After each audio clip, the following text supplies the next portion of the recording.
If you can talk to camera in a comfortable and authentic way, you have a superpower.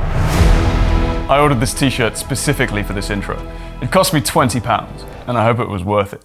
Whether you're trying to create content for YouTube, present in a virtual meeting, or even trying to grow your business, it's been proven that mastering the art of talking to camera will set you apart from the crowd, time and time again. So in this video, I wanted to share a simple but powerful framework that's going to help you captivate your audience, boost your confidence, and talk with clarity and charisma. The first hurdle most people can't get over is that when they talk to camera, they become this flat, monotone version of themselves. But if you can break free from this, you're already going to be ahead of 99% of people out there. So you might be saying, all right, Thomas, okay, I'll just be more expressive, it's easy. The problem runs a little bit deeper than that. Allow me to introduce you to the inner and outer game of talking to camera. Your outer game is made up of your speaking habits and techniques, and your inner game is made up of your mindsets, beliefs, and emotions. The interesting thing here is that your inner game will affect your outer game, and your outer game will affect your inner game. So for example, if somebody talks to camera for the first time and they have a really solid inner game, so there's somebody who is naturally confident, they have positive beliefs about themselves, they have emotions that generally kind of play out in their favor, then when they show up to talk to camera, they're very likely to have good speaking habits and be able to talk with a pretty good degree of confidence and even charisma. However, on the contrary, if somebody has pretty weak inner game, so they don't necessarily have that much self-belief, maybe they even have a negative voice saying they shouldn't be doing this or they can't do this, then when they show up to talk to camera, they have that kind of fear of judgment in their mind, which can actually lead to our example here. They have a flat and monotonous voice because they're almost trying to subconsciously make themselves smaller and not be as dynamic as they could be and as they might want to be, because instead they're kind of repressing themselves. So they end up talking like this and just being quite seemingly dull to the camera, whereas in reality they don't want to appear too big because they might be judged. So this isn't all doom and gloom. This doesn't mean that you have to go to therapy and sort all your inner stuff out to be better at talking to camera, although that probably is a good idea. Another way to do this is that you can work on your outer game, and that can start to build up your inner game. Because if you pick up some good communication habits, some solid techniques, you're going to start seeing results in your talking to camera ability, which is then going to give you more actual confidence from seeing yourself talk better, which is going to then develop your inner game, which then makes you more naturally good on camera anyway, because you have more self-belief. So with that in mind, I wanted to share a two-step process with you that's going to enable you to break out of monotone and communicate with more confidence. Step one is to expand your range. So you're going to forcefully talk using your natural normal range and expand that. So even if you're speaking in a monotone, you might sometimes go up and down a little bit. So what you're going to do is start to go up and down a little bit more until you're speaking with a really weirdly uncomfortable dynamic range that you're probably not really used to. It is actually more of a natural kind of TV voice. You might hear people talking like this a bit more on TV, but you might have just watched that example and been like, Thomas, I do not want to talk like that. This is where step number 2 comes in. We want to make this as natural as we possibly can. The way that you integrate this into your personality is that you try and connect it with your expression. So when you are talking, see if you can feel into it. So sometimes I might want to bring it down. And when I bring it down here, I am actually connecting to a part of myself. I'm not just forcefully putting it down. I'm connecting it to a feeling within me.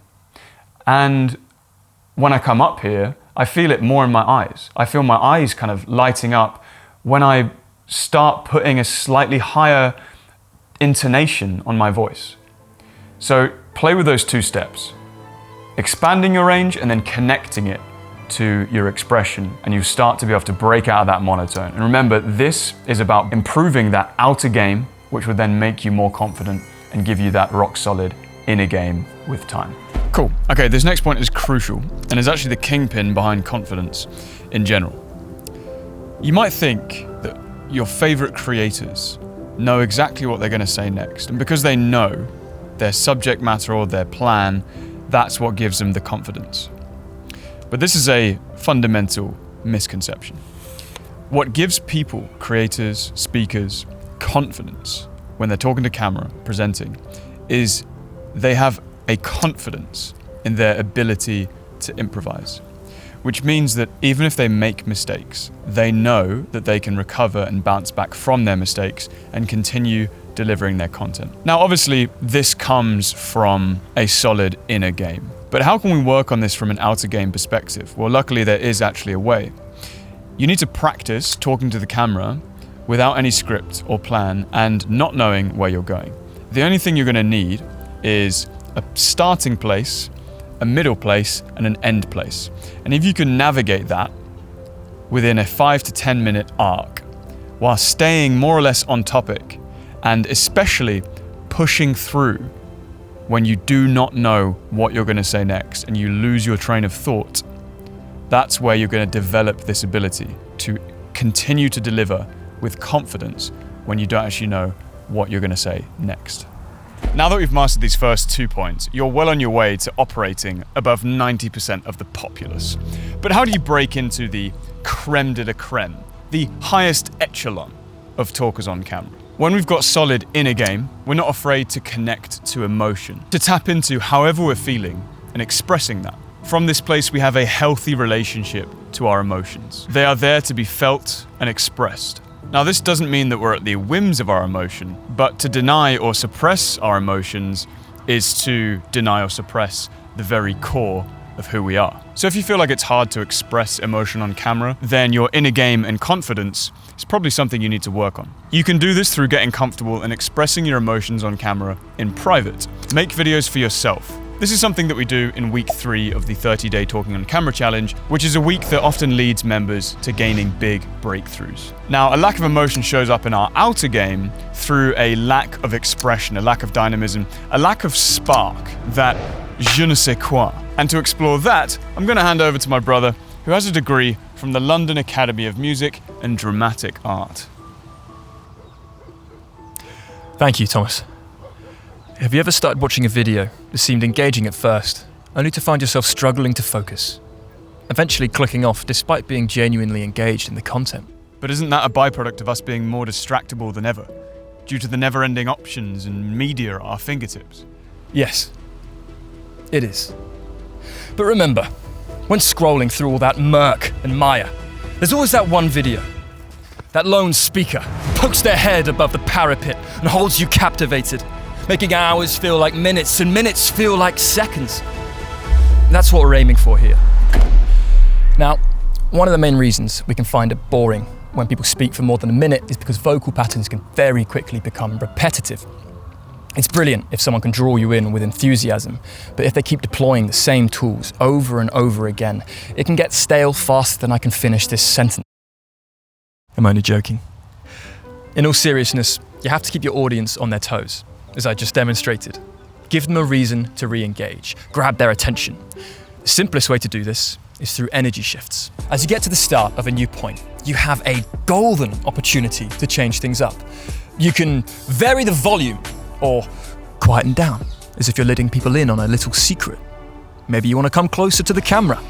You can change the emotion, making things more light-hearted or serious. However you choose to do it, it's a key tool for retaining attention and keeping your viewers engaged with the information you're putting out. Over to you, Thomas. Thank you, Oliver. I know that talking to camera can be a daunting experience, so I hope this video has helped. If you would like a free, printable PDF that is our Talk to Camera cheat sheet, that is in the description below. As I said, you can print that out, have it next to you, have it on your wall. That's going to give you a few actionable outer game points, as well as some great mindsets to start kind of digesting when you do talk to camera. The next thing I'd like to shout out is our 30-day Talking to Camera challenge. As the name suggests, this is 30 days of action. You're going to be talking to camera every day. Feel free to check that out. That is in the description below. If we don't see you there, we'll see you in the next video. Stay creative. Bye-bye.